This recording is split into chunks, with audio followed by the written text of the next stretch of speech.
no te olvides de lo mejor. Esta vez no hace ningún caso a la voz y corriendo más que caminando, desciende de la montaña. De pronto, con gran estruendo, las enormes puertas que vio en la montaña se cerraron y la montaña desapareció completamente.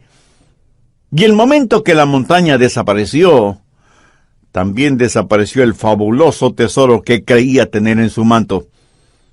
Y volvió a escuchar la voz que le dijo: lo mejor era la flor, porque la flor era la llave para abrir la montaña, y tú dejaste esa flor allá en el suelo, en la montaña. Por supuesto, es solo una ilustración, un cuento, una fábula, una parábola.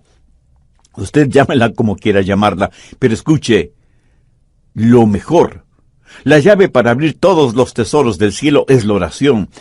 No se olvide de lo mejor. Jesús dijo: pedid y se os dará, buscad y hallaréis, llamad y se os abrirá. Jesús dice que si pedimos, si buscamos, si llamamos, se nos dará, hallaremos y se nos abrirá. Por lo tanto, no hay sustituto para la oración. Si usted pierde una pierna o un brazo, en la actualidad los puede reemplazar con una pierna o brazo artificial. Hoy por hoy hay sustitutos para la comunicación. Si el teléfono regular falla, hay teléfonos celulares, inalámbricos, emails, Facebook, Twitter, Internet y quién sabe qué otras cosas más nos depara el futuro. Pero la verdad es que no hay sustitutos para la comunicación. Y ya no es cosa de ciencia ficción que un día de estos los clones sustituirán a los seres humanos. Y sin embargo no hay sustituto para la oración. Ni la elocuencia, ni el intelecto, ni la energía, ni el entusiasmo, ni las buenas intenciones son reemplazo para la oración. Yo creo que el más grande recurso del mundo aún no utilizado es la oración. Se estudia para ver cómo se puede aprovechar la tremenda energía que hay en los relámpagos o en las inmensas olas del océano, o cómo aprovechar más eficientemente la energía solar. Pero la más grande fuente de energía, aún totalmente desconocida por los seres humanos, es la oración ferviente. Y somos unos necios que estamos ignorando esa energía. ¿Por qué la pobreza de muchos cristianos? ¿Por qué la falta de poder en la vida de muchos creyentes? Una sola respuesta: vidas sin oración. Si algún fracaso tenemos en nuestra vida, es el fracaso en nuestra vida de oración. No tendríamos pecados en nuestras vidas que la oración ferviente no hubiera podido ayudar a evitarlos. No hay ninguna necesidad mayor en nuestra vida que desarrollar una vida de oración. Y alguien seguramente me preguntará: pastor, ¿por qué Dios quiere que oremos? Usted mismo ya nos ha enseñado que el Padre conoce todas nuestras necesidades, aún antes de que nosotros las mencionemos. ¿Por qué pedirle a Dios que haga lo que Él ya ha determinado hacer? Mi amigo, esas son muy buenas preguntas. ¿Por qué? ¿Por qué debemos orar? Escúcheme, cuando oramos, no oramos para informarle a Dios de ciertas cosas. Él las sabe. Tampoco oramos para darle instrucciones a Dios. Cuando oramos, estamos invitando a Dios a conversar con nosotros. ¿Qué quiero decir con esto? Verá, Dios quiere hacer realidad ciertas cosas en nosotros. Y quiere hacer ciertas cosas por medio de nosotros. Y quiere hacer esas cosas si es que nosotros se las pedimos en oración. ¿Por qué Dios nos pide que oremos? Primero, por un factor de compañerismo. Juan 15:7. Si permanecéis en mí y mis palabras permanecen en vosotros, pedid todo lo que queréis, y os será hecho. ¿Qué es lo que Dios quiere que hagamos? ¿Dios simplemente quiere darnos cosas? ¿O quiere Dios tener comunión, compañerismo con nosotros? Dios quiere que tengamos comunión con Él. Por lo tanto, Dios dice que oremos porque por medio de la oración permanecemos en Él y Él en nosotros. Dios puede estar sin nosotros, pero nosotros no podemos estar sin Dios. Cuando usted ora y Dios contesta, usted habita en Él y Él en usted. Somos colaboradores de Dios. Pablo en 2 de Corintios 6:1 dice, así pues nosotros como colaboradores suyos. ¿Lo ve? Hay este factor de la comunión, del compañerismo, de la amistad. Segundo, el factor del desarrollo. No hay nada que pueda ayudarle a crecer como cristiano que la oración. Cuando permanece en el Señor Jesucristo y Él permanece en usted, crecerá espiritualmente en la misma proporción que la que ora. ¿Alguna vez se ha preguntado por qué Dios no contesta sus oraciones inmediatamente? Sencillamente porque Él quiere que usted crezca un poquito más cada día. José es un joven que está tratando de tener una cita con Rosita, así que le invita para que salgan juntos. Ella lo mira unos instantes y piensa, no tiene buenos modales, no es gentil, tiene mal aliento, no se viste adecuadamente, tiene las uñas sucias y sus zapatos están viejos y sucios. Así que Rosita le dice a José, no puedo salir contigo, estoy muy ocupada. Y entonces él piensa, ¿por qué no querrás salir conmigo? ¿Qué podrá hacer? Más tarde le pregunta a un buen amigo suyo, Raúl, quise tener una cita con Rosita, pero ella prácticamente me rechazó. ¿Tienes tú una idea de por qué? Y Raúl, como buen amigo, le dice, ¿quieres que sea completamente honesto con mi respuesta? Por supuesto que sí. Y Raúl, después de respirar profundamente, le dice, mira, José, tienes mal aliento. ¿Cómo que yo tengo mal aliento? No puede ser. José, estoy siendo honesto contigo. Y José va y compra un agradable enjuague bucal, usa una pasta dentífrica que refresca el aliento, y después de algunos días vuelve a invitar a Rosita, y Rosita vuelve a decirle que no.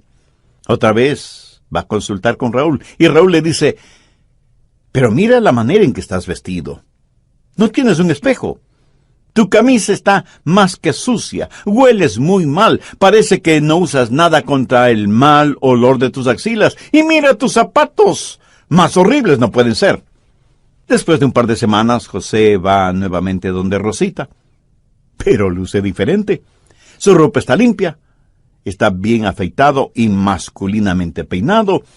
De su cuerpo se desprende un suave olor, como brisa marina.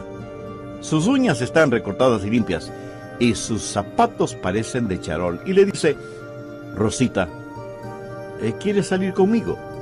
Te invito a tomar unos helados. Y casi no lo pudo creer cuando ella le contestó, José, me dará mucho gusto salir contigo. Y los dos tuvieron una tarde maravillosa. Sí, yo sé que esto es solo una ilustración, pero escúcheme. Algunas veces nos acercamos a Dios y simplemente le decimos, Dios, haz esto. Pero hay algo que Dios quiere que nosotros hagamos primero, y es orar, porque la oración ayuda a desarrollar nuestras vidas. Cuando Dios no nos da algo que le hemos pedido, enseguida preguntamos, ¿por qué Dios no contesta mis oraciones? Y el Espíritu Santo nos dice, porque hay pecado en tu vida, eres egoísta, eres carnal, te interesa más lo temporal y material que lo espiritual y eterno. Mi amigo, marque mis palabras, hay un factor de desarrollo en nuestras vidas. Cuando oramos, Dios nos hace crecer por medio de la oración. Tercero, el factor de la dependencia en la oración. Dios nos hace crecer espiritualmente por medio de la oración. Jesús dijo en Juan 15:5, porque separados de mí, nada podéis hacer. Si Dios contestara nuestras oraciones automáticamente, no habría ningún crecimiento. Pero si nunca tuviéramos que orar, no habría ninguna dependencia. La oración es la forma en que nos fusionamos con Dios. Y esa es una maravillosa promesa. Pedir, buscad, llamad. Pero no solo una promesa que reclamar, sino un proceso a seguir. ¿Alguna vez ha puesto atención a los verbos en este versículo? pedir, buscar, llamar. Eso es un proceso que va creciendo en intensidad. Pedir para recibir, buscar para encontrar, llamar para que se nos abra. Así, este versículo es una promesa y un proceso. La promesa de que Dios nos escuchará. Enfoquemos este punto. Usted se acerca a Dios y le pide algo. ¿Sabía que el más grande problema en la oración no es la oración no contestada, sino la oración no verbalizada? Muchos ni siquiera llegamos a pedir. Santiago 4:3 dice, pedís y no recibís, porque pedís mal. Pero la oración no verbalizada no solo es una tragedia, sino que es un pecado. El profeta Samuel dijo, lejos sea de mí que peque contra Jehová, cesando de rogar por vosotros. Una y otra vez la Biblia no solo nos invita a orar, sino que nos ordena orar. Busque Lucas 18:1. También les refirió Jesús una parábola sobre la necesidad de orar siempre y no desmayar. Y en Marcos 14:38, Jesús les dijo a los discípulos, velad y orad para que no entréis en tentación. Escúcheme, cada vez que pecamos es porque hemos fracasado en orar como debíamos hacerlo. Y Pablo dice que no debemos estar afanosos por nada, sino que debemos dar gracias por todo. Y que con oración y ruego debemos hacer conocer nuestras peticiones a Dios. La razón por la que estamos tan llenos de preocupaciones y ansiedades es porque no hemos aprendido a orar. Y porque cuando oramos, pedimos lo que queremos y no lo que en verdad necesitamos. Una buena manera de probar si lo que pedimos es correcto o incorrecto es preguntándonos, ¿puedo pedirle esto a Dios? Si su propia respuesta es negativa, pues no se atreva a pedírselo a Dios. Y si es incorrecto pedírselo a Dios, entonces es incorrecto el tenerlo o el hacerlo. No divida su vida entre lo secular y lo sagrado. No piense que cuando ora, Dios está interesado en unas cosas y no en otras. Se puede imaginar a Jesús viviendo de esa manera. Cada día es un día santo. Y cuando estamos en la voluntad de Dios, todo lo que pidamos en oración, le puedo asegurar que estará de acuerdo con la voluntad de Dios. Y si usted me pregunta, pastor, ¿y qué de las cositas pequeñas?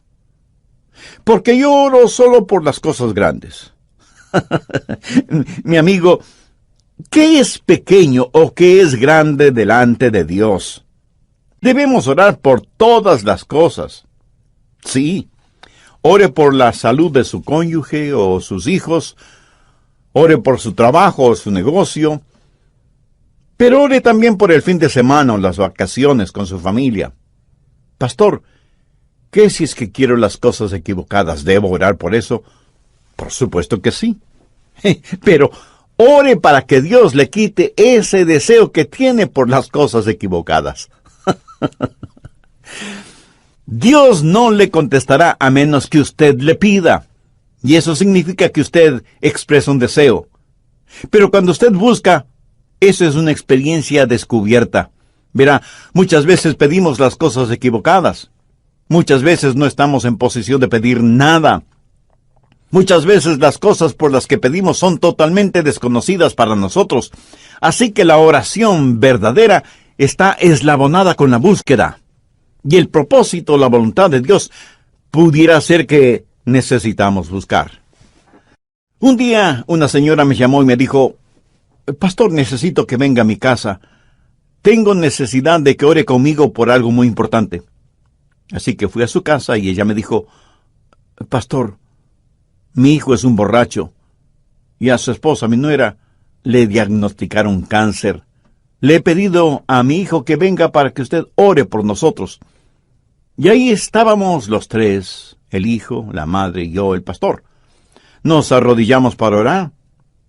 Ella oró, yo oré, y el hijo, un hombre de tal vez unos 35 años, me dijo, pastor, usted no está orando.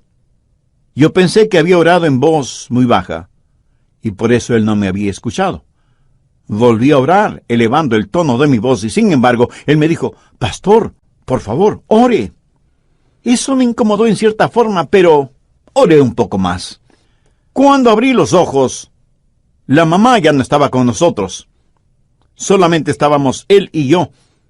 De pronto escuché ruidos en otro cuarto y fui hasta allá y encontré a la mamá de él totalmente extendida en el suelo con los brazos en cruz, orando intensamente, y escuché su oración. Era como si ella en su oración estuviera abriendo las puertas del cielo, llegando hasta el trono de Dios y ahí depositar la angustia de su corazón. Le escuché hacerle acuerdo a Dios de sus promesas, derramando su alma en favor de su hijo. Y me di cuenta de algo. Ese hombre durante su niñez y su juventud seguramente vio muchas veces orar a su madre de esa manera, orando intensamente, y por eso él me dijo: Pastor, usted no está orando. Ese día aprendí una importante lección acerca de la oración, lo que significa acercarse al trono de Dios en oración. Y eso, mi amigo, no solo es una oración que pide, sino una oración que busca. Pero no solo debemos pedir y buscar, sino que, como Jesús lo dijo, debemos llamar. Y con esa acción estamos expresando una determinación.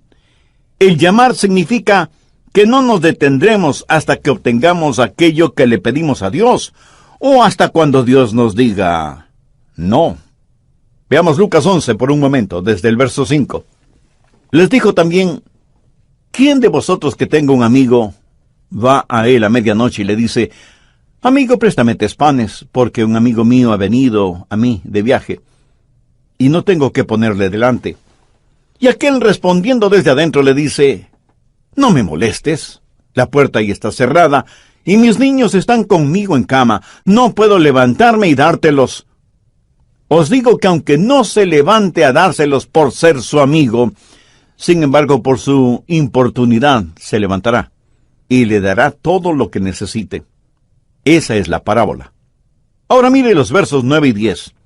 Y yo os digo: pedid, y se os dará; buscad, y hallaréis; llamad, y se os abrirá, porque todo aquel que pide, recibe; y el que busca, halla; y al que llama, se le abrirá.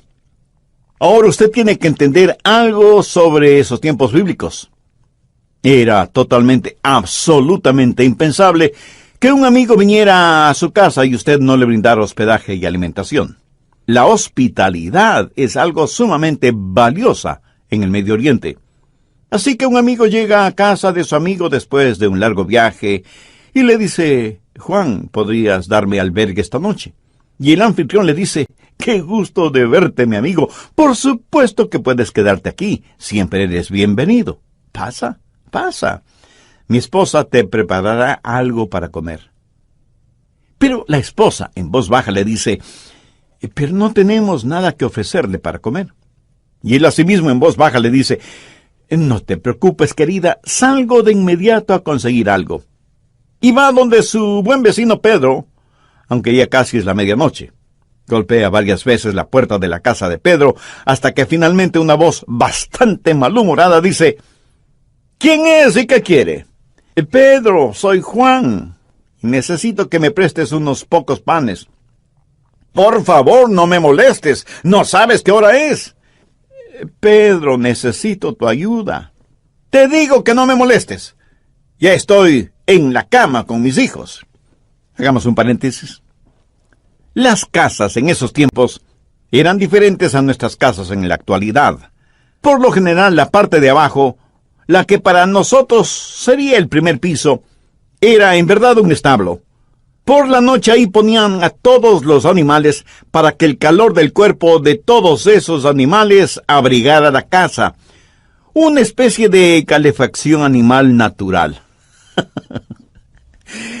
Las familias vivían encima de ese establo y el espacio no era demasiado grande, por lo que todos dormían en un solo cuarto. Y cuando alguien se despertaba y se levantaba, pues despertaba todo el mundo. Y las cerraduras en esos tiempos eran muy complicadas. No era cuestión sencillamente de utilizar la llave. Había que bajar del segundo piso, despertando a todos, cruzar entre los animales, hacer un tremendo ruido quitando las seguridades de la cerradura. Así que para cualquiera no era fácil simplemente bajar y abrir la puerta. Pero Juan insistió e insistió hasta que Pedro, para que no le moleste más, le dio los panes que necesitaba. Lo hizo no necesariamente porque Juan era su buen amigo, sino porque Juan fue insistente. No aceptó un no como respuesta. Y de eso está hablando Jesús, de la persistencia en la oración. ¿Cuántos de nosotros oramos de esa manera? Note que en este versículo los verbos están en tiempo presente, lo cual significa manténganse pidiendo, manténganse buscando, manténganse llamando. La oración no es una carrera de velocidad, más bien es una larga maratón. En el Evangelio de Lucas capítulo 18, Jesús también habló acerca de una viuda que fue donde un juez injusto, buscando justicia. Este juez no tenía miedo de Dios ni de los hombres. Era un ateo, un juez ególatra. Y la viuda venía una y otra vez porque necesitaba hablar con el juez. Finalmente, el juez falló a favor de la viuda porque, como ese juez mismo lo dijo, no quiero que me agote la paciencia. Esta ilustración la utilizó Jesús para poner de relieve que si un juez injusto puede actuar de esa manera, ¿cómo un juez justo no va a escuchar nuestras oraciones? Dios no es como un juez injusto. Y si Dios, el juez justo, nos contesta, no es para librarse de nosotros antes de que se le acabe la paciencia. Dios quiere que persistamos en la oración porque Él está haciendo algo en nosotros y por medio de nosotros. Y siempre vamos a encontrar a Jesús enseñando la persistencia en la oración. Y sea que usted lo entienda o no, es una enseñanza bíblica. Permítame también mencionar a la mujer sirofenicia que desde lo que es hoy el Líbano se acercó a Jesús para buscar ayuda para su hija que estaba poseída por un demonio. Es profundamente interesante la conversación de Jesús con esa mujer griega. Vayamos al capítulo 7 de Marcos, desde el verso 26. La mujer era griega y sirofenicia de nación, y le rogaba que echase fuera de su hija al demonio. Pero Jesús le dijo, deja primero que se sacien los hijos, porque no está bien tomar el pan de los hijos y echárselo a los perrillos. Respondió ella y le dijo, sí, Señor. Pero aún los perrillos debajo de la mesa comen de las migajas de los hijos. Entonces le dijo, por esta palabra, ve, el demonio ha salido de tu hija. Y cuando ella llegó a su casa, halló que el demonio había salido, y a la hija acostada en la cama. Cuando Jesús usó la palabra perrillos, hacía referencia a perritos mascotas. Note que la mujer no se siente ofendida por eso, y más bien le dice a Jesús que aún los perrillos están felices de comer las migajas de pan que caen de la mesa.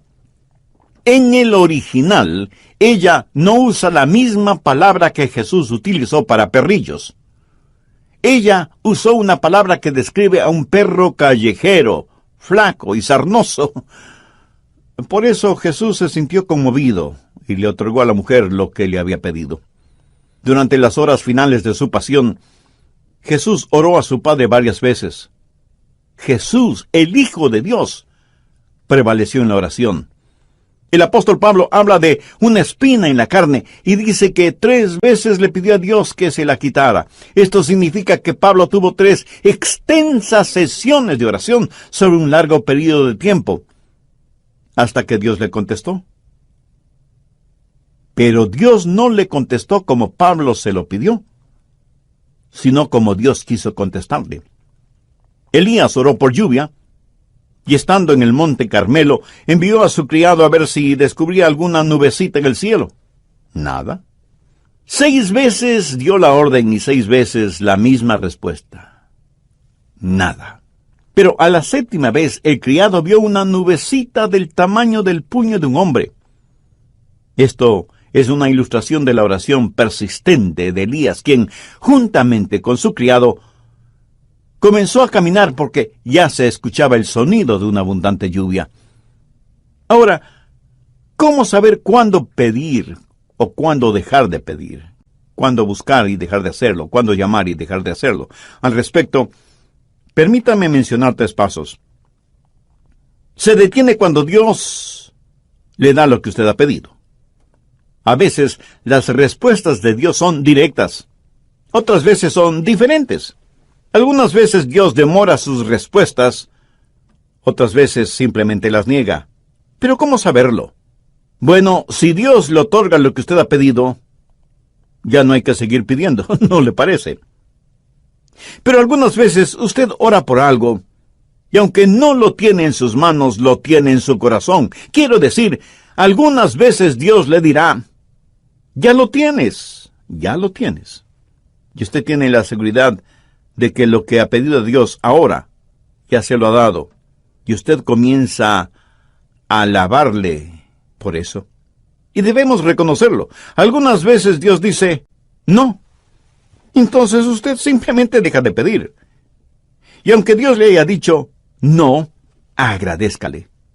Porque Dios nos da solo cosas buenas. Y si no nos da algo que le hemos pedido, es porque seguramente eso no será bueno para nosotros. Pero usted se mantiene pidiendo hasta que Dios le diga sí, o espera, o definitivamente no. Entonces hay una promesa que reclamar, hay un proceso que seguir y hay una provisión que debemos gozar. Note que el Señor Jesucristo dice por qué y cómo contesta nuestras oraciones. Volvamos a Mateo 7, desde el verso 9, y veamos cómo el Señor ilustra esto. Jesús hace la pregunta, ¿qué hombre hay de vosotros que si su hijo le pide pan, le dará una piedra? ¿O si le pide un pescado, le dará una serpiente? Pues si vosotros, siendo malos, sabéis dar buenas dádivas a vuestros hijos, ¿cuánto más vuestro Padre que está en los cielos dará buenas cosas a los que le pidan? Ahora, ¿cómo sé que Dios va a contestar la oración?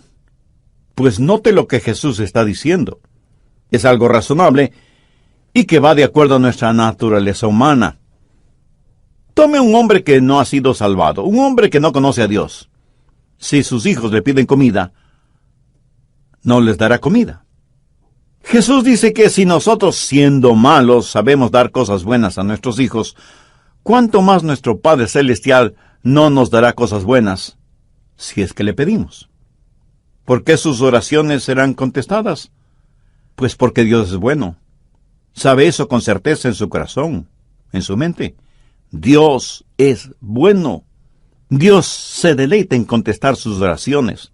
Dios quiere contestar sus oraciones porque nuestro Dios es un buen Dios. Pero Dios no solamente que es bueno, sino que además es sabio. Si usted le pide pan, tenga la seguridad de que no le dará una piedra. Él nunca nos dará algo que sea malo. En la Palestina abundan miles y miles de pequeñas rocas que por su color y su textura parecen pequeños panes. Si usted le pide a Dios pan, Él le dará pan, no una roca que parezca pan. Ahora escúcheme, si usted le pide una roca, Él no le dará una roca. Él no le dará ninguna cosa mala, aunque usted se lo pida. ¿Por qué? Porque Dios es bueno, sabio y capaz. Yo tuve un padre terrenal a quien amé mucho. Cuando cumplió sus 86 años, pensaba que tenía solo 40. Ah, mi querido padre. Él tenía sus limitaciones como todos los seres humanos las tenemos. En cambio, mi Padre Celestial no tiene limitaciones. En Él tengo la simpatía de un padre y la soberanía de un rey. Él es un padre que me escucha y un rey que me contesta. ¿Por qué Dios escucha mis oraciones? Porque Él es un Dios bueno, sabio y soberano. ¡Qué poderoso Dios al que servimos! Nosotros somos unos necios si es que no aprendemos a orar. Jesús dijo que si pedimos se nos dará, si buscamos lo encontraremos, y si llamamos nos será abierto. La cosa más sabia que podemos hacer es aprender a orar. Es Dios su Padre Celestial. Aquí Jesús no está hablando a la gente perdida, está hablando a los salvados. Si el Señor Jesucristo aún no es su Salvador, significa que usted necesita ser salvo, y puede serlo ahora mismo, si ese es el deseo de su alma. Le invito a repetir conmigo una sencilla oración. Dígala con sus propias palabras, pero dígalas con profunda fe, con sinceridad y con convicción. Dios eterno y Padre celestial, tú sabes que la oración no es uno de mis puntos fuertes. De hecho, es uno de los puntos más débiles de mi vida espiritual. Nosotros no podemos estar sin Dios. Cuando usted ora y Dios contesta, usted habita en Él y Él en usted. Somos colaboradores de Dios. Pablo en 2 de Corintios 6:1 dice, así pues nosotros como colaboradores suyos. ¿Lo ve? Hay este factor de la comunión, del compañerismo, de la amistad. Segundo, el factor del desarrollo. No hay nada que pueda ayudarle a crecer como cristiano que la oración. Cuando permanece en el Señor Jesucristo y Él permanece en usted, crecerá espiritualmente en la misma proporción que la que ora. ¿Alguna vez se ha preguntado por qué Dios no contesta sus oraciones inmediatamente? Sencillamente porque Él quiere que usted crezca un poquito más cada día. José es un joven que está tratando de tener una cita con Rosita, así que le invita para que salgan juntos.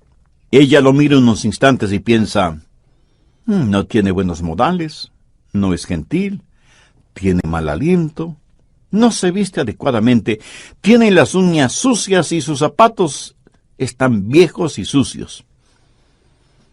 Así que Rosita le dice a José, no puedo salir contigo, estoy muy ocupada.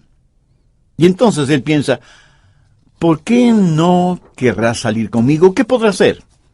Más tarde le pregunta a un buen amigo suyo, Raúl, quise tener una cita con Rosita, pero ella prácticamente me rechazó. ¿Tienes tú una idea de por qué? Y Raúl, como buen amigo, le dice, ¿quieres que sea completamente honesto con mi respuesta? Por supuesto que sí. Y Raúl, después de respirar profundamente, le dice, mira, José, tienes mal aliento. ¿Cómo que yo tengo mal aliento? No puede ser. José, estoy siendo honesto contigo. Y José va y compra un agradable enjuague bucal, usa una pasta dentífrica que refresca el aliento, y después de algunos días vuelve a invitar a Rosita, y Rosita vuelve a decirle que no. Otra vez va a consultar con Raúl, y Raúl le dice, pero mira la manera en que estás vestido. No tienes un espejo. Tu camisa está más que sucia, hueles muy mal, parece que no usas nada contra el mal olor de tus axilas, y mira tus zapatos, más horribles no pueden ser. Después de un par de semanas, José va nuevamente donde Rosita, pero luce diferente. Su ropa está limpia, está bien afeitado y masculinamente peinado. De su cuerpo se desprende un suave olor, como brisa marina. Sus uñas están recortadas y limpias, y sus zapatos parecen de charol. Y le dice, Rosita, ¿quieres salir conmigo? Te invito a tomar unos helados. Y casi no lo pudo creer cuando ella le contestó, José, me dará mucho gusto salir contigo. Y los dos tuvieron una tarde maravillosa. Sí, yo sé que esto es solo una ilustración, pero escúcheme. Algunas veces nos acercamos a Dios y simplemente le decimos, Dios, haz esto. Pero hay algo que Dios quiere que nosotros hagamos primero, y es orar, porque la oración ayuda a desarrollar nuestras vidas. Cuando Dios no nos da algo que le hemos pedido, enseguida preguntamos, ¿por qué Dios no contesta mis oraciones? Y el Espíritu Santo nos dice, porque hay pecado en tu vida, eres egoísta, eres carnal, te interesa más lo temporal y material que lo espiritual y eterno. Mi amigo, marque mis palabras. Hay un factor de desarrollo en nuestras vidas. Cuando oramos, Dios nos hace crecer por medio de la oración. Tercero, el factor de la dependencia en la oración. Dios nos hace crecer espiritualmente por medio de la oración. Jesús dijo en Juan 15:5, porque separados de mí, nada podéis hacer. Si Dios contestara nuestras oraciones automáticamente, no habría ningún crecimiento. Pero si nunca tuviéramos que orar, no habría ninguna dependencia. La oración es la forma en que nos fusionamos con Dios. Y esa es una maravillosa promesa.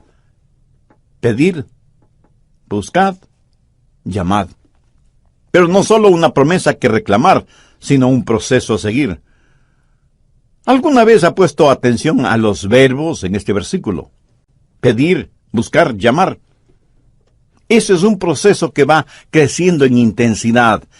Pedir para recibir, buscar para encontrar, llamar para que se nos abra. Así, este versículo es una promesa y un proceso. La promesa de que Dios nos escuchará. Enfoquemos este punto. Usted se acerca a Dios y le pide algo. ¿Sabía que el más grande problema en la oración no es la oración no contestada, sino la oración no verbalizada? Muchos ni siquiera llegamos a pedir. Santiago 4:3 dice, pedís y no recibís, porque pedís mal. Pero la oración no verbalizada no solo es una tragedia, sino que es un pecado. El profeta Samuel dijo, lejos sea de mí que peque contra Jehová, cesando de rogar por vosotros. Una y otra vez la Biblia no solo nos invita a orar, sino que nos ordena orar. Busque Lucas 18:1. También les refirió Jesús una parábola sobre la necesidad de orar siempre y no desmayar. Y en Marcos 14:38, Jesús les dijo a los discípulos, velad y orad para que no entréis en tentación. Escúcheme, cada vez que pecamos es porque hemos fracasado en orar como debíamos hacerlo. Y Pablo dice que no debemos estar afanosos por nada, sino que debemos dar gracias por todo. Y que con oración y ruego debemos hacer conocer nuestras peticiones a Dios. La razón por la que estamos tan llenos de preocupaciones y ansiedades es porque no hemos aprendido a orar. Y porque cuando oramos, pedimos lo que queremos y no lo que en verdad necesitamos. Una buena manera de probar si lo que pedimos es correcto o incorrecto es preguntándonos, ¿puedo pedirle esto a Dios? Si su propia respuesta es negativa, pues no se atreva a pedírselo a Dios. Y si es incorrecto pedírselo a Dios, entonces es incorrecto el tenerlo o el hacerlo. No divida su vida entre lo secular y lo sagrado. No piense que cuando ora, Dios está interesado en unas cosas y no en otras. Se puede imaginar a Jesús viviendo de esa manera. Cada día es un día santo. Y cuando estamos en la voluntad de Dios, todo lo que pidamos en oración, le puedo asegurar que estará de acuerdo con la voluntad de Dios. Y si usted me pregunta, pastor, ¿y qué de las cositas pequeñas? Porque yo oro solo por las cosas grandes. Mi amigo, ¿qué es pequeño o qué es grande delante de Dios? Debemos orar por todas las cosas. Sí, ore por la salud de su cónyuge o sus hijos, ore por su trabajo o su negocio, pero ore también por el fin de semana o las vacaciones con su familia. Pastor, ¿qué si es que quiero las cosas equivocadas? ¿Debo orar por eso? Por supuesto que sí. Pero ore para que Dios le quite ese deseo que tiene por las cosas equivocadas. Dios no le contestará a menos que usted le pida. Y eso significa que usted expresa un deseo. Pero cuando usted busca, eso es una experiencia descubierta. Verá, muchas veces pedimos las cosas equivocadas. Muchas veces no estamos en posición de pedir nada. Muchas veces las cosas por las que pedimos son totalmente desconocidas para nosotros. Así que la oración verdadera está eslabonada con la búsqueda. Y el propósito, la voluntad de Dios, pudiera ser que necesitamos buscar. Un día una señora me llamó y me dijo, pastor, necesito que venga a mi casa. Tengo necesidad de que ore conmigo por algo muy importante. Así que fui a su casa y ella me dijo, pastor, mi hijo es un borracho. Y a su esposa, mi nuera, le diagnosticaron cáncer. Le he pedido a mi hijo que venga para que usted ore por nosotros. Y ahí estábamos los tres, el hijo, la madre y yo, el pastor. Nos arrodillamos para orar. Ella oró, yo oré, y el hijo, un hombre de tal vez unos 35 años, me dijo,